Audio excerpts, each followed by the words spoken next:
नमस्कार साथियों, स्वागत है आपका अपने यूट्यूब चैनल एजुकेशनल मंत्रा में। साथियों, आज हम हिंदी साहित्य से संबंधित 50 महत्वपूर्ण प्रश्नों पर चर्चा करेंगे, जो आपको आने वाली आगामी जो परीक्षाएं हैं उन सब में आपको बहुत ही लाभकारी सिद्ध होंगे। तो साथियों, आज हम जो प्रश्न लेकर आए हैं वो बहुत ही महत्वपूर्ण हैं और बहुत ही रोचक हैं। तो साथियों, ध्यान से और बारीकी से आप इन सबको समझते जाएंगे, सुनते जाएंगे और याद करते जाएंगे। देखिएगा, आज का पहला प्रश्न है, देवताओं की लिपि किसे कहा जाता है? देवताओं की लिपि किसे कहा जाता है? तो इसका उत्तर है देवनागरी लिपि। क्या? देवनागरी लिपि। तो आप समझ सकते हैं, देवताओं की लिपि अर्थात देवलिपि अर्थात देवनागरी लिपि। ठीक है साथियों, अगला प्रश्न है, हिंदी साहित्य में हालावाद के प्रवर्तक हैं। हिंदी साहित्य में हालावाद के प्रवर्तक कौन हैं? हरिवंश राय बच्चन। कौन है? हरिवंश राय बच्चन। अगला देखिएगा प्रश्न है, भारत का शेक्सपियर किसे कहा जाता है? देखिएगा, जो शेक्सपियर साहब हैं ये अंग्रेजी साहित्य के क्या हैं? नाटककार हैं, बहुत अच्छे नाटककार हैं। तो कालिदास को भी शेक्सपियर की संज्ञा दी गई है, अर्थात भारत का शेक्सपियर कौन है? कालिदास जी हैं। तो अगला साथियों प्रश्न है कि मैथिली किस राज्य की भाषा है? मैथिली किस राज्य की भाषा है? तो साथियों, मैथिली हमारी किसकी? बिहार राज्य की भाषा है। किसकी? बिहार राज्य की भाषा है। अगला साथियों प्रश्न है, भारत में संस्कृत माँ है, हिंदी बहुरानी है और अंग्रेजी नौकरानी किस महापुरुष के अनमोल वचन हैं? भारत में संस्कृत माँ है, हिंदी बहुरानी और अंग्रेजी नौकरानी किस महापुरुष के अनमोल वचन हैं? ये साथियों फादर कामिल बुल्के। कौन? फादर कामिल बुल्के के शब्द हैं। तो साथियों, अगला प्रश्न है, हिंदी के प्रथम कवि कौन हैं? हिंदी के प्रथम कवि कौन है? तो साथियों, इसमें क्वेश्चन मार्क लगाया हूं मैं, बताइएगा। इससे पहले जो हमारी प्रश्नोत्तरी थी हिंदी साहित्य और व्याकरण से संबंधित, तो उसमें भी मैं यह प्रश्न पूछा था आपको। तो इसका यदि आपको प्रश्न आता है तो आप इसका उत्तर कमेंट सेक्शन में करिएगा। तो साथियों, अगला हमारा प्रश्न है, देखिएगा, नवीन भावों की ईंटों से कुटी हुई एक पक्की सड़क है। नवीन भावों की ईंटों से कुटी हुई एक पक्की सड़क है, यह है आधुनिक साहित्य। है ना? समझिएगा, नवीन भावों की ईंटों से कुटी हुई एक पक्की सड़क है, क्या है? यह है एक आधुनिक साहित्य। इस पर रूढ़िवादी की बूढ़ी गाय दौड़ना संभव नहीं है, उपयुक्त कथन किसका है ना? समझिएगा दोबारा से, नवीन भावों की ईंटों से कुटी हुई एक पक्की सड़क है, यह है आधुनिक साहित्य। इस पर रूढ़िवादी की बूढ़ी गाय दौड़ना संभव नहीं है, किसका कथन है? रामविलास शर्मा। किसका कथन है? रामविलास शर्मा। तो साथियों, यदि आप अब तक चैनल को सब्सक्राइब नहीं किए हैं तो आप सबसे गुजारिश है चैनल को सब्सक्राइब कर लें और बेल आइकन को भी आप प्रेस कर लें, जिससे आपको आने वाली वीडियो का नोटिफिकेशन मिलता रहे। तो साथियों, अगला हमारा प्रश्न है, देखिएगा, जो जिन शासन भाषियु सो मई कहऊ सारु, जो पालई सई भाव करे सो तर पावई पारु, इस दोहे के रचनाकार का नाम बताइएगा। देखिएगा, यह जो दोहा है इसके रचनाकार कौन है? जो जिन शासन भाष्यऊ सो मई कहऊ सार, जो पालई सई भाव कर सो तर पावई पारु। तो देखिए, इसके रचनाकार साथियों देवसेन हैं। कौन है? देवसेन। तो इस तरीके की प्रश्न पूछे जाते हैं, है ना? आपके जो भी हिंदी की परीक्षाएं हैं, है ना, चाहे कोई भी परीक्षा हो, कॉम्पिटिटिव हो या आपकी नेट या जो भी जीआरएफ से संबंधित जो परीक्षाएं उनमें भी पूछ लिए जाते हैं। तो अगला प्रश्न है, भारत में सबसे कम बोला जाने वाला भाषाई समूह कौन सा है ना? भारत में सबसे कम बोला जाने वाला भाषाई समूह कौन सा है? तो साथियों, चीनी तिब्बती, है ना? हमारे 4 भाषाई समूह हैं, तो उनमें से चीनी तिब्बती जो है वो सबसे कम बोला जाने वाला भाषाई समूह है। तो साथियों, अगला प्रश्न देखिएगा, महाकाव्य कामायनी, है ना, किसकी रचना है? किसकी रचना है कामायनी? है ना? जयशंकर प्रसाद। है ना? जयशंकर प्रसाद की कामायनी रचना है। अगला देखिएगा प्रश्न, चीनी तिब्बती चीनी तिब्बती भाषा समूह की भाषाओं के बोलने वालों को कहा जाता है? समझिएगा, प्रश्न दोबारा सुनिएगा। चीनी तिब्बती भाषा समूह की भाषाओं के बोलने वालों को क्या कहा जाता है? निषाद कहा जाता है। जो चीनी तिब्बती भाषा बोलते हैं उन हम सबको क्या कह देते हैं? निषाद कह देते हैं। क्या कह देते हैं? निषाद। तो साथियों अगला प्रश्न है, देखिएगा, हिंदी विषय पर प्रथम ज्ञानपीठ पुरस्कार पाने वाले कौन थे? हिंदी विषय पर सबसे पहले ज्ञानपीठ पुरस्कार, है ना, ये आपके हिंदी का, है ना, सर्वोत्कृष्ट जो आपका पुरस्कार है। तो आप बताइएगा सबसे पहले प्रथम ज्ञानपीठ पुरस्कार पाने वाले कौन थे? सुमित्रानंदन पंत। कौन थे? सुमित्रानंदन पंत, है ना। यदि आपसे प्रश्न पूछा जाए, है ना, कि प्रकृति का सुकुमार कवि किसको कहते हैं, तो भी सुमित्रानंदन पंत। तो साथियों अगला प्रश्न है, देखिएगा, निम्न में से कौन प्रेमचंद की अंतिम कहानी है? निम्न में से कौन सी प्रेमचंद की अंतिम कहानी है? कफन। कौन सी है? कफन। ये आप प्रेमचंद की क्या है? अंतिम कहानी थी। अगला साथियों प्रश्न है, भारत में सबसे अधिक बोला जाने वाला भाषाई समूह, है ना, सबसे कम बोला जाने वाला कौन सा था? चीनी तिब्बती, है ना।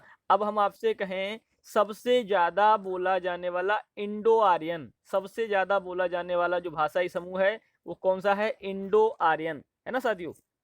याद रखना है इस बात को आपको, सबसे कम कौन सा और सबसे ज्यादा कौन सा। सबसे कम चीनी तिब्बती था और सबसे कम हमारा इंडो आर्यन। अगला है, रामधारी सिंह दिनकर की को किस रचना के लिए ज्ञानपीठ पुरस्कार मिला था? रामधारी सिंह दिनकर को किस रचना के लिए ज्ञानपीठ पुरस्कार मिला था साथियों? तो वो हमारा उर्वशी के लिए, उर्वशी जो इनकी रचना है उसके लिए रामधारी सिंह दिनकर जी को क्या मिला? ज्ञानपीठ पुरस्कार मिला। अगला 2018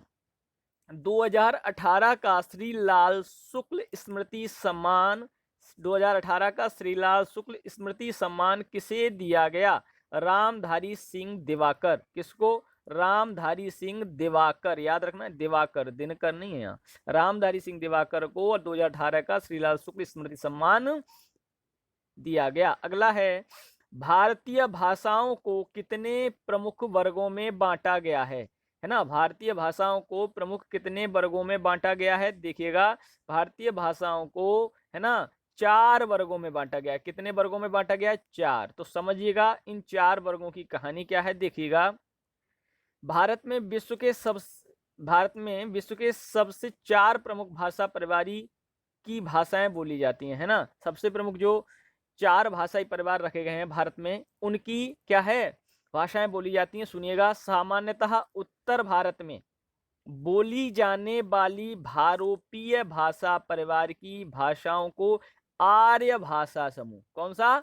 आर्य भाषा समूह। जो उत्तर भारत में बोले जाने वाली भारोपीय भाषा है वो हम आर्य भाषा समूह कहते हैं। कहाँ? उत्तर भारत में। अब देखिएगा, दक्षिण की भाषाओं को द्रविड़ भाषा समूह, दक्षिण की भाषाओं को क्या कहते हैं? द्रविड़ भाषा समूह।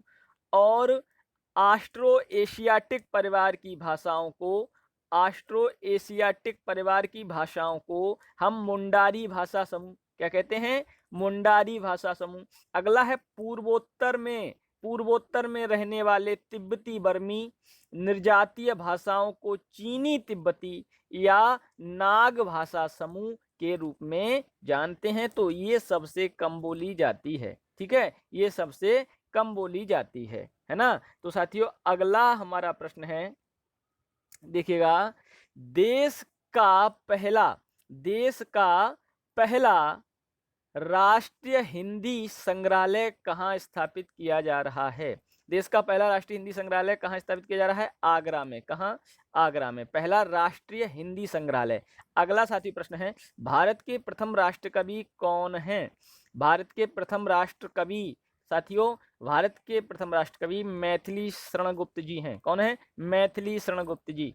अगला साथियों प्रश्न है, हिंदी गद्य के प्रतिस्थापक कौन है? हिंदी गद्य के प्रतिस्थापक, हिंदी गद्य के प्रतिस्थापक की बात हो रही है तो हिंदी गद्य के प्रतिस्थापक आचार्य महावीर प्रसाद द्विवेदी जी हैं। आचार्य महावीर प्रसाद द्विवेदी। अगला साथी प्रश्न है, हिंदी साहित्य के इतिहास को कितने कालखंडों में विभाजित किया गया है? हिंदी साहित्य के इतिहास को कितने कालखंडों में विभाजित किया गया है? 4 कालखंडों में। कितने? 4 कालखंडों में। देखिएगा, आदिकाल या वीरगाथा काल पहला, मध्यकाल या भक्तिकाल दूसरा, उत्तर मध्यकाल या रीतिकाल तीसरा, और आधुनिक काल आपके चौथा। तो कितने कालखंडों में विभाजित किया गया है? 4 खंडों में। आदिकाल या वीरगाथा काल, मध्यकाल या भक्तिकाल, उत्तर मध्यकाल या रीतिकाल, या आधुनिक काल। ये 4 हमारे खंड हो गए, ठीक है, काल के आधार पर। अब देखिएगा, अगला प्रश्न है, ओज कृति रश्मिरथी, है ना, ओज कृति जो रश्मिरथी है, किस रचनाकार की रचना है? तो वो है साथियों रामधारी सिंह दिनकर, है ना, रामधारी सिंह दिनकर की ये रचना है रश्मिरथी। अगला साथियों प्रश्न है, संविधान की 8वीं अनुसूची के अनुसार, संविधान की 8वीं अनुसूची के अनुसार कितनी भाषाओं को राजभाषा के रूप में संवैधानिक मान्यता प्राप्त है ना? संवैधानिक, संविधानिक गलत लिख गया, संवैधानिक होता है, संवैधानिक, है ना, मान्यता प्राप्त है। कितनी भाषाएं साथियों? वो 22 भाषाएं हैं। कितनी? 22 भाषाएं हैं जिनको संवैधानिक दर्जा प्राप्त है साथियों। अगला प्रश्न है, हिंदी हमारी मौसी है और मौसी का प्रेम निश्चय ही माता के प्रेम से कम नहीं होता। हिंदी हमारी मौसी है और मौसी का प्रेम निश्चय ही माता के प्रेम से कम नहीं होता। ये किसके द्वारा कहा गया कथन है? तो साथियों मनोहर कृष्ण गोलवलकर, मनोहर कृष्ण गोलवलकर के द्वारा कहा गया कथन है ये। तो साथियों अगला प्रश्न है, हो गई है पीर पर्वत सी पिघलनी चाहिए, इस हिमालय से कोई गंगा निकलनी चाहिए। तो ये पंक्तियां, ये किसके द्वारा रचित पंक्तियां हैं? तो साथियों ये हैं दुष्यंत कुमार, है ना, दुष्यंत कुमार द्वारा रचित पंक्तियां। तो साथियों सबसे पहले हिंदी की गजल कहने वाले जो रचनाकार हैं वो दुष्यंत कुमार जी ही हैं। इन्होंने गिनी चुनी गजल रची हैं और वो हिंदी की बहुत ही उम्दा गजलों में मानी जाती हैं, है ना साथियों। देखिएगा अगला प्रश्न है, सरस्वती पत्रिका का संपादन किस प्रेस से होता था? सरस्वती पत्रिका का संपादन किस प्रेस से होता था? तो साथियों इंडियन प्रेस प्रयाग से। सरस्वती पत्रिका जो निकलती थी वो प्रयाग से निकलती थी, और किस प्रेस के द्वारा उसका संपादन होता था? Indian press. तो साथियों अगला प्रश्न है, सरस्वती पत्रिका के प्रथम अंक एवं उसमें कुल कितने पृष्ठ थे? देखिए प्रथम अंक 4 आना का था और 32 पृष्ठ थे। कितने? 32 पृष्ठ थे और 4 आना का था। तो साथियों अगला प्रश्न है, हंस पत्रिका वर्तमान में किस प्रेस से निकलती है ना? हंस पत्रिका जो है वर्तमान में किस प्रेस से निकलती है साथियों? तो वो अक्षर प्रकाशन से, है ना। हंस पत्रिका आज भी आती है, हिंदी की बहुत ही अच्छी पत्रिका है। तो अक्षर प्रकाशन से निकलने वाली ये पत्रिका है हंस पत्रिका। तो साथियों अगला प्रश्न है, उदंत मार्तंड, उदंत मार्तंड हिंदी पत्र कब बंद हो गया? कब बंद हो गया, है ना? और आपको बताना है ये कब बंद हो गया। और हमें आपको याद भी होना चाहिए कि जो हिंदी पत्र है, सबसे पहला हिंदी पत्र उदंत मार्तंड ही है, और ये बंद 4 दिसंबर 1827 में बंद भी हो गया साथियों ये, ठीक है। अगला प्रश्न है, भगत सिंह का फांसी अंक, भगत सिंह का फांसी अंक किस पत्र ने निकालकर तहलका मचा दिया था? है ना, जो भगत सिंह को फांसी हुई थी उसका जो अंक निकाला पत्र, है ना, वो किसने निकाला था? अभ्युदय संपादक। अभ्युदय संपादक कौन थे? मदन मोहन मालवीय जी। मदन मोहन मालवीय जी ने अभ्युदय जो उस तब का पत्र था उसमें भगत सिंह का फांसी अंक निकालकर, है ना, हर जगह तहलका मचा दिया था। तो साथियों अगला प्रश्न है, देखिएगा, कर्म है अपना जीवन प्रण, कर्म है अपना जीवन प्रण, कर्म पर हो जाओ बलिदान किस पत्र का मोटो था? किस पत्र का मोटो था? ये कर्मवीर पत्र का मोटो था। कर्म है अपना जीवन प्रण, कर्म पर हो जाओ बलिदान। तो ये कर्मवीर जो पत्र था उसका मोटो है। तो साथियों अगला है, आलोचना नामक पत्रिका, आलोचना नामक पत्रिका के प्रथम संपादक कौन थे? शिवदान सिंह चौहान।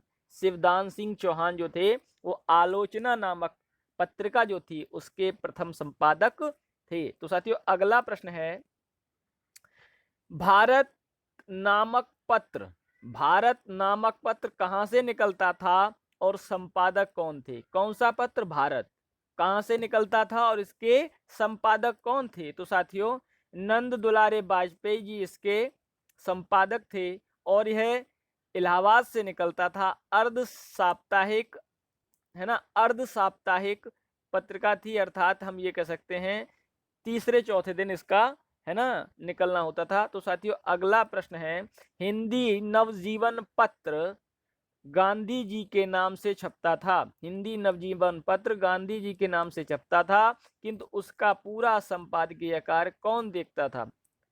हिंदी नवजीवन नवजीवन जो पत्र था साथियों वो गांधी जी के नाम से तो छपता था, लेकिन उसका जो संपादन करता था वो कौन करता था? तो वो हरिभाऊ करते थे। कौन? हरिभाऊ। अगला साथियों प्रश्न है, हिंदी विषय में साहित्य इतिहास लेखन की परंपरा किसने शुरू की? हिंदी विषय में साहित्य इतिहास लेखन, है ना, साहित्य इतिहास लेखन की परंपरा किसने शुरू की? तो हिंदी विषय में सब नहीं समझ पाते हो तो समझिएगा, हिंदी साहित्य का इतिहास लिखने की परंपरा सबसे पहले किसने शुरू की? वो है साथियों गारशा द तासी। गारशा द तासी के द्वारा सबसे पहले हिंदी साहित्य का इतिहास या हिंदी के विषय में साहित्य का इतिहास लिखने का सबसे पहले जो योगदान रहता है वो गारशा द तासी के द्वारा, या हिंदी विषय के लिए सबसे पहले उसका इतिहास लिखने की जो परंपरा शुरू हुई वो गारशा द तासी के द्वारा शुरू हुई। तो साथियों अगला प्रश्न है, बहुत ही इंपॉर्टेंट प्रश्न था ये। तो अगला प्रश्न है, हिंदी साहित्य का प्रथम इतिहास ग्रंथ का नाम? हिंदी साहित्य का, सुनिएगा बहुत ही अच्छा प्रश्न, हिंदी साहित्य का प्रथम इतिहास ग्रंथ का नाम क्या था? हिंदी साहित्य का जो इतिहास लिखा जाता है वो सबसे पहले किस ग्रंथ, उस ग्रंथ का नाम बताइए जो सबसे पहले हिंदी हिंदी का इतिहास लिखने वाला ग्रंथ था? तो वो था इस्तवार दला लिटरेत्यूर इंदुए एंदुस्तानी। समझ लीजिएगा, इस्तवार दला लिटरेत्यूर इंदुए एंदुस्तानी 1839 में फ्रेंच भाषा में लिखा गया, है ना, फ्रेंच भाषा में लिखा गया। यह ग्रंथ हिंदी साहित्य का प्रथम इतिहास ग्रंथ था। कौन सा? इस्तवार दला लिटरेत्यूर इंदुए एंदुस्तानी। ठीक है साथियों, इसको आप 2-3 बार अगर पढ़ते हैं, सुनते हैं ध्यान से, तो इसको याद करने की आवश्यकता नहीं है, ध्यान में रहेगा, एग्जाम में आता है तो इस पर आप टिक लगा सकते हैं। तो साथियों अगला हमारा प्रश्न है, प्रथम इतिहास ग्रंथ का अनुवाद किसने किया? प्रथम इतिहास ग्रंथ का अनुवाद किसने किया? तो साथियों प्रथम इतिहास ग्रंथ का अनुवाद डॉक्टर लक्ष्मी सागर वार्ष्णेय 1952 में, है ना। कौन सा? हिंदुई साहित्य का इतिहास, हिंदुई साहित्य का इतिहास, इसका क्या क्या अनुवाद किया डॉक्टर लक्ष्मी सागर वार्ष्णेय ने 1952 में। ठीक है साथियों, अगला देखिए, बहुत ही अच्छा प्रश्न है, बहुत ही इंपॉर्टेंट प्रश्न है ये, हिंदी साहित्य इतिहास को वैज्ञानिक पद्धति पर सुव्यवस्थित रूप देकर प्रस्तुत करने का श्रेय किसको जाता है?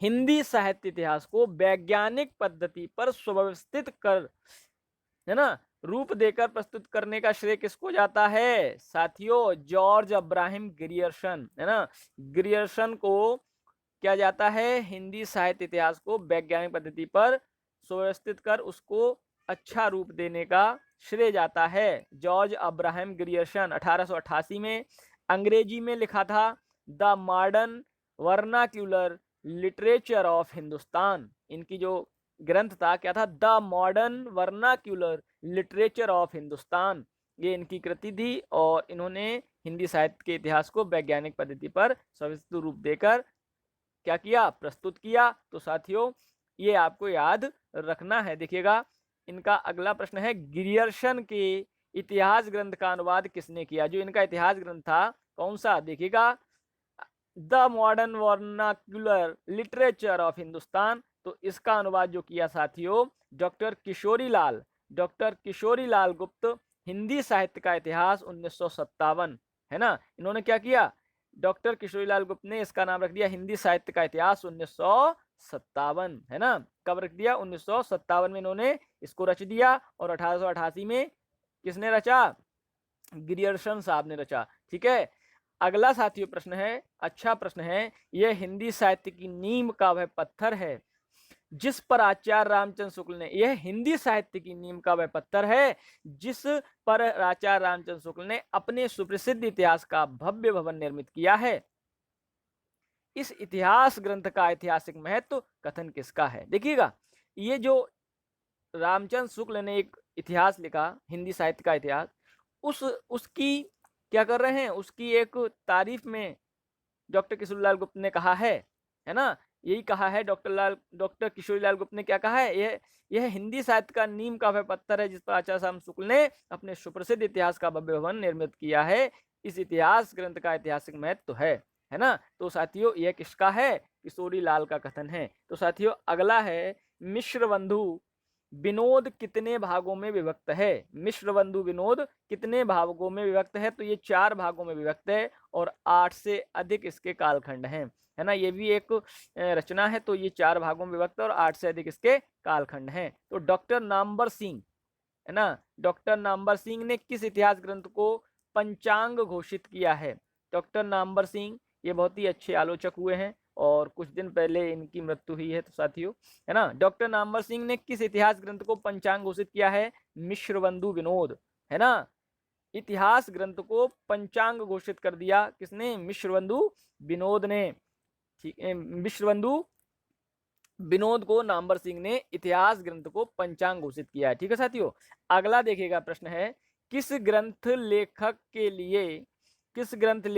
लिए शुक्ल जी की स्वीकृति है कि, किस ग्रंथ लेखक के लिए शुक्ल जी की स्वीकृति है कि कवियों का परिचयात्मक विवरण मैंने मिश्रबंधु विनोद से लिया है ना? मिश्रबंधु जो एक मिश्रबंधु विनोद जो रचना है उसके लिए किसने कहा कि किस ग्रंथ लेखक के लिए, है ना, मिश्रबंधु के लिए, किस ग्रंथ लेखक के लिए शुक्ल जी ने स्वीकृति दी है कि कवियों का परिचयात्मक विवरण मैंने मिश्रबंधु विनोद से लिया है। मिश्रबंधु रचनाकार हैं और मिश्रबंधु विनोद एक रचना है, तो इन मिश्रबंधु रचनाकारों के, है ना, विषय में ऐसा शुक्ल जी कहते हैं। ठीक है साथियों, अगला साथियों प्रश्न है, हिंदी साहित्य का प्रथम सुव्यवस्थित इतिहास ग्रंथ है ना?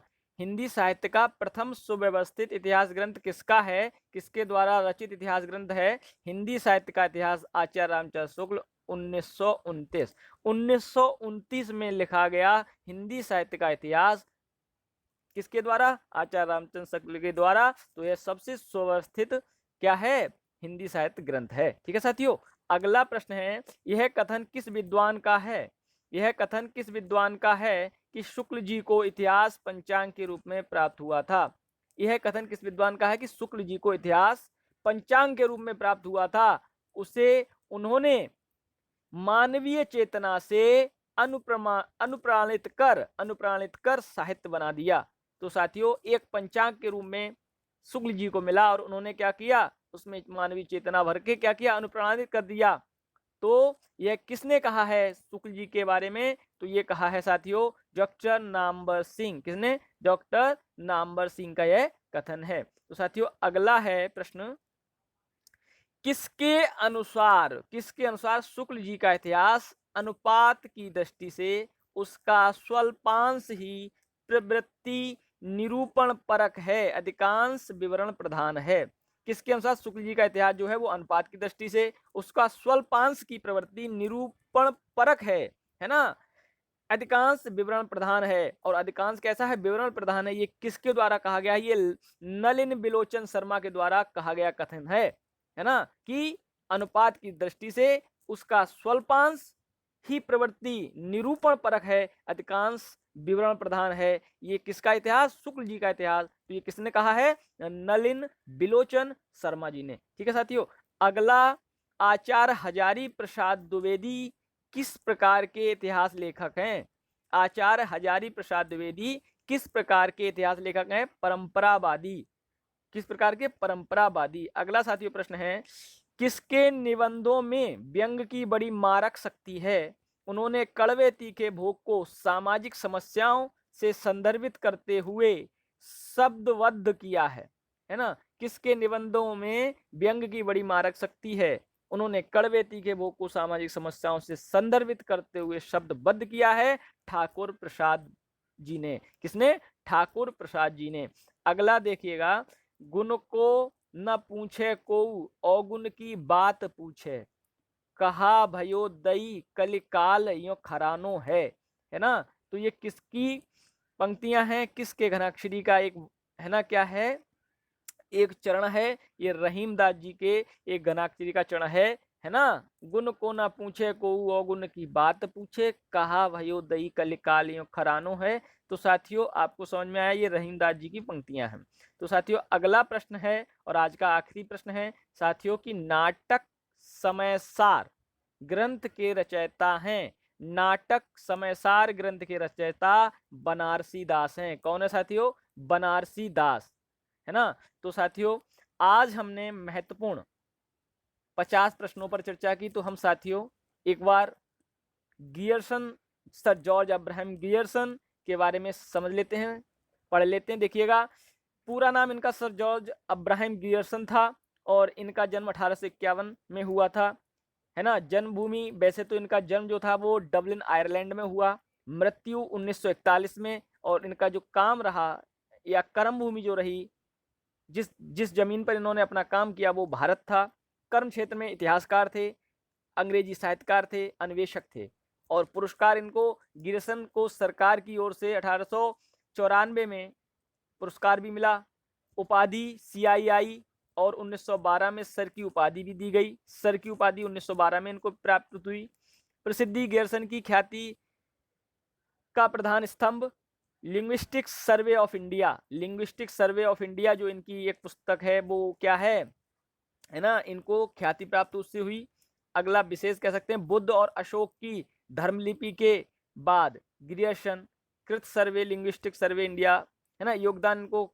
सर्वे लिंग्विस्टिक सर्वे ऑफ इंडिया ही एक ऐसा पहला ग्रंथ है जिसमें दैनिक जीवन में बोली जाने वाली भाषा और बोलियों का दिग्दर्शन प्राप्त होता है। और अन्य गियर्सन को हिंदी से अतिशय प्रेम भी था, है ना। गियर्सन को हिंदी से अतिशय प्रेम भी था।